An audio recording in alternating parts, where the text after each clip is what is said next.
Secular পার্টির যখন নেতা হয় তো ওই সেকুলার পার্টির নেতাকে কোন লজ্জায় গর্বের সাথে বলেন যে সে আহলে হাদিস?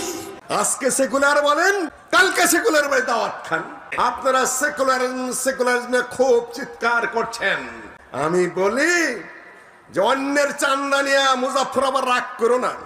অন্যের চান্দা নিয়ে একটা মাদ্রাসা তুইলা কিংবা একটা তাবলিগে ইস্তেনজা কইরা খিচুড়ি খাওয়ার হাগার মোতা আসার যাওয়া আর একটা এমপি হওয়া তো সোজা ব্যাপার নয়। কোন লজ্জায় গর্বের সাথে বলেন যে সে আহলে হাদিস? তওবা করা উচিত।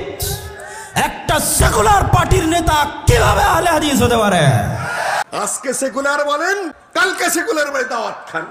আজকে সেকুলার বলেন, কালকে সেকুলারের পকেটের পয়সা দিয়ে আপনার জমি জমা হয়।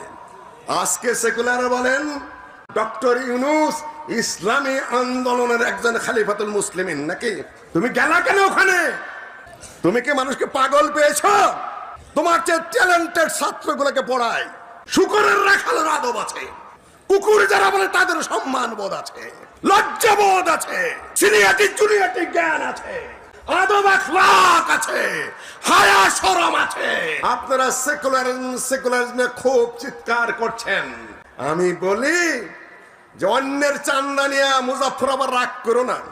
অন্যের চান্দা নিয়ে একটা মাদ্রাসা তুইলা কিংবা একটা তাবলিগে ইস্তেনজা কইরা খিচুড়ি খাওয়ার হাগার মোতা আসার যাওয়া আর একটা এমপি হওয়া তো সোজা ব্যাপার নয়।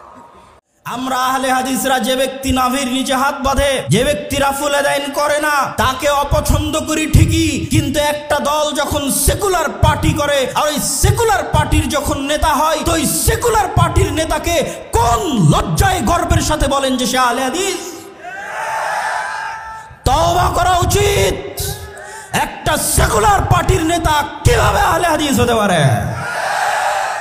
আজকে আহলে হাদিসদের হীনম্মন্য মনোভাবের সবচেয়ে বড় প্রমাণ হচ্ছে কোথায় কোন ছাত্র নেতা কোথায় কে আন্দোলন করলো, তারা সেকুলার, তারা লালনবাদ, অথচ আহলে হাদিস আলেম গর্ব করে বলে যে তারা উমুক আহলে হাদিসের উমুক। নাউজুবিল্লাহি মিন যালিক।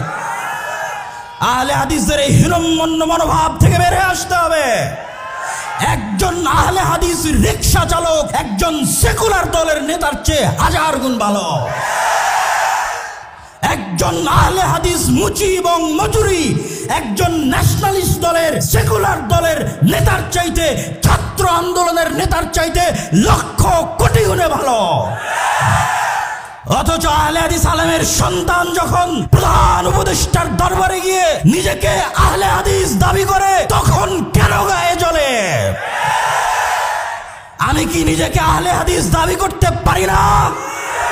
আহলে হাদিস কি ব্রাহ্মণ্যবাদ যে নির্দিষ্ট একটা গোত্র নির্দিষ্ট একটা দলের জন্য সীমাবদ্ধ থাকবে? পৃথিবীর আশেপাশে করে উত্তর থেকে দক্ষিণ, পূর্ব থেকে পশ্চিম, যেখানে যারা কোরআন এবং সহিহ হাদিসের মতবাদের উপর অটল থাকবে তারাই আহলে হাদিস। আব্দুর রাজ্জাক বিন ইউসুফ কোনদিন বাংলার মাটিতে শিরক এবং বিদআতের সাথে আপোষ করেনি।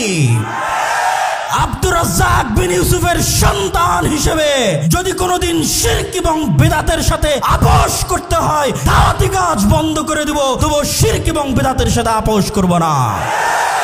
এই আপোষহীন মানসিকতার নাম আহলে হাদিস।